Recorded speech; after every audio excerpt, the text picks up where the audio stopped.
Hello students, आज की second video में हम कुछ महत्वपूर्ण प्रश्नोत्तर के बारे में बात करेंगे। ठीक है, तो महत्वपूर्ण प्रश्नोत्तर कौन से हैं, ठीक है, और इनके उत्तर क्या हैं ये हम देख रहे हैं। ठीक है, तो देख लीजिए आप। पहला प्रश्न, किस वस्तु पर बल वस्तु को क्या प्रदान करता है? ये उस भौतिक राशि का नाम बताइए जिसे स्थानांतरित गति में जड़त्व की माप कहा जाता है। न्यूटन के प्रथम नियम का सामान्य नाम क्या है? उस भौतिक राशि का नाम बताइए जो द्रव्यमान तथा वेग वेक्टर के गुणन को प्रकट करती है।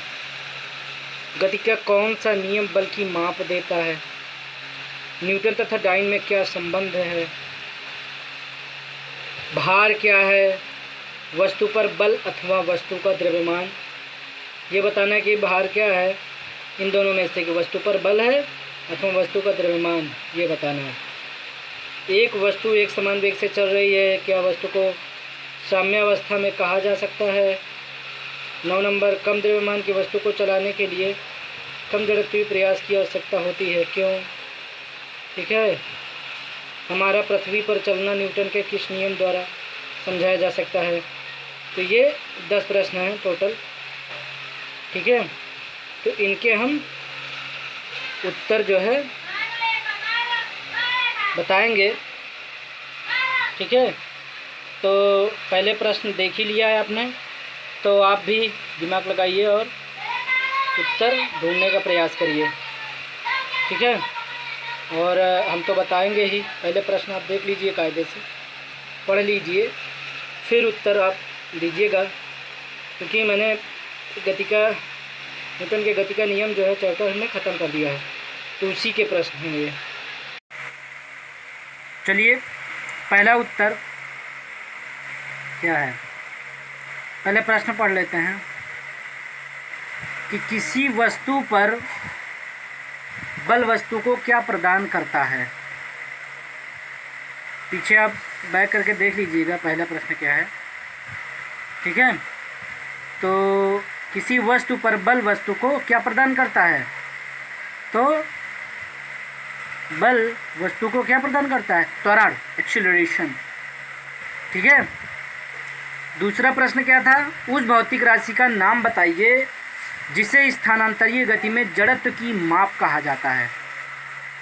ठीक है, जड़त्व की माप कहा जाता है, तो वो क्या, कौन सी भौतिक राशि है? द्रव्यमान है, द्रव्यमान, मास। ठीक है, मास को स्थानांतरीय गति में जड़त्व की माप कहा जाता है। कौन सी राशि को? द्रव्यमान को। ठीक है, द्रव्यमान को स्थानांतरीय गति में जड़त्व की माप कहा जाता है। बहुत ही इंपॉर्टेंट प्रश्नों के उत्तर हैं और आप तैयार कर लीजिएगा, बहुत ही इंपॉर्टेंट है, कंपटीशन बेस्ड में, जीएस में पूछी जाती हैं ये क्वेश्चन आते हैं ऑब्जेक्टिव में। न्यूटन के प्रथम नियम को जड़त्व का नियम भी कहते हैं। अब हम ये नहीं कह रहे हैं कि सारे ही प्रश्न आ जाएंगे, लेकिन आपको तैयार तो रखना ही पड़ेगा ना। न्यूटन के प्रथम नियम को जड़त्व का नियम भी कहते हैं। मैंने बताया है पिछली वीडियो में, जब न्यूटन का चैप्टर चल रहा था, आप देख लीजिएगा उसमें न्यूटन का प्रथम नियम क्या होता है। ठीक है, तो न्यूटन के प्रथम नियम को हम जड़त्व का नियम भी कहते हैं, याद रखिए। चौथा, ये इसमें वेग और द्रव्यमान और वेग में जो है संबंध जो है, इनका गुणन जो है क्या प्रकट करता है? तो संवेग को प्रकट करता है, चौथा प्रश्न में। तो P बराबर mv। ठीक है, इसमें जो है ये पूछा गया था प्रश्न में 5वें में कि गति का कौन सा नियम जो है बल की माप देता है? क्या देता है? बल की माप देता है। ठीक है, तो न्यूटन के गति का दूसरा नियम जो है बल की माप देता है। क्या? न्यूटन के गति का दूसरा नियम F बराबर m में होता है ना, यहाँ से हमें बल निकालने को मिल जाता है, तो वो न्यूटन के गति का दूसरा नियम है। और न्यूटन के गति के दूसरे नियम को हम बल का नियम भी कहते हैं, ये भी याद रखना, लॉ ऑफ फोर्स। ठीक है, 6वें में न्यूटन और डाइन के बीच संबंध निकालना था। ठीक है, सॉरी पूछा था, तो इसका संबंध याद रखना है आपको। 1 न्यूटन बराबर होता है 10 की घात 5 डाइन। 7वां नंबर है जो है उसमें भार क्या है ये पूछा गया था। ये दो चीज़ों में क्या, वस्तु पर बल या वस्तु पर द्रव्यमान। तो भार जो होता है वो वस्तु पर बल होता है। और एक बात और ध्यान देना है यहाँ पे, इससे ये भी पता चलता है कि अगर भार जो है वस्तु पर बल है तो जो बल का मात्रक है न्यूटन, वही भार का भी मात्रक होगा न्यूटन। समझ में आ गई बात? याद रखना इस चीज़ को। भार जो है वस्तु पर बल है, भार वस्तु पर द्रव्यमान नहीं है। ठीक है, भार और बल का मात्रक सेम होता है न्यूटन। ठीक है, एक समान वेग से चल रही है।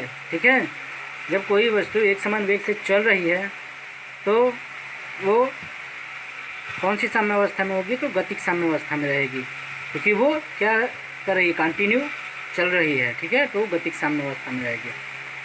ठीक है, और 9 नंबर क्वेश्चन में कम द्रव्यमान की वस्तु को चलाने के लिए कम जड़त्वीय प्रयास की आवश्यकता होती है, क्यों? तो ये न्यूटन के गति के द्वितीय नियम से F बराबर ma से है। ठीक है, तो F बराबर ma से हम A बराबर F/m भी लिख सकते हैं द्वितीय नियम से। ठीक है, अतः A बराबर F/m से, अतः समान त्वरण उत्पन्न करने के लिए कम द्रव्यमान के लिए कम बल आवश्यक है। ठीक है, इस प्रश्न का उत्तर यह है। और 10वां प्रश्न क्या था कि हमारा पृथ्वी पर चलना जो है न्यूटन के किस नियम द्वारा समझाया जा सकता है? तो क्या न्यूटन के तीसरे नियम से समझाया जा सकता है। अब भाई न्यूटन का तीसरा नियम क्या था? क्रिया प्रतिक्रिया का नियम, एक्शन और रिएक्शन का। ठीक है, और क्या इसमें क्या था कि एक वस्तु जितना दूसरी वस्तु पर बल लगाती है उतना ही दूसरी वस्तु पहली वस्तु पर बल लगाती है, जो कि प्रतिक्रिया बल है। ठीक है, तो न्यूटन के तीसरे नियम से समझाया जा सकता है। तो जब हम पृथ्वी पर चलते हैं तो जितना हम पृथ्वी पर बल लगाते हैं उतना ही वो ऊपर की ओर हमें प्रतिक्रिया देती है। ठीक है, जो कि प्रतिक्रिया बल होती है। ये न्यूटन के तीसरे नियम से समझाया जा सकता है। ठीक है, हमारा पृथ्वी पर चलना न्यूटन के तीसरे नियम से समझाया जा सकता है। और 11 नंबर प्रश्न ये था कि न्यूटन के गति का द्वितीय नियम का जो है गणितीय रूप बताइए। तो न्यूटन के गति का द्वितीय नियम का गणितीय रूप जो है वो F vector is equal to dp vector upon dt, और ये जो है वेक्टर फॉर्म भी है, F vector is equal to dp vector upon dt। ठीक है, तो आई होप कि आपको सारे प्रश्न के उत्तर मिल गए हैं, और आप इन प्रश्नों के उत्तर को कायदे से तैयार कर लीजिएगा और प्रश्न भी ध्यान में रखिएगा। ठीक है, और कंपटीशन में बैठें या फिर पेपर दें कोई भी एग्ज़ाम, तो आप उसमें सही कर सकें। तो आप थोड़े थोड़े प्रश्न तैयार करेंगे तभी तो ज़्यादा हो पाएगा। ठीक है, ज़्यादा तैयार कर पाएंगे। तो इसलिए डेली का डेली तैयार करते रहो, और मेरी वीडियो जितना ज़्यादा से ज़्यादा हो सके अपने दोस्तों के बीच शेयर करिए, और अगर अच्छी लगी वीडियो तो लाइक ज़रूर करिए और सब्सक्राइब ज़रूर करिए, ताकि जितनी भी लेटेस्ट वीडियो आए वो आप तक पहुंच सकें। ठीक है, और ये क्लास जो है डेली चलती है। ठीक है,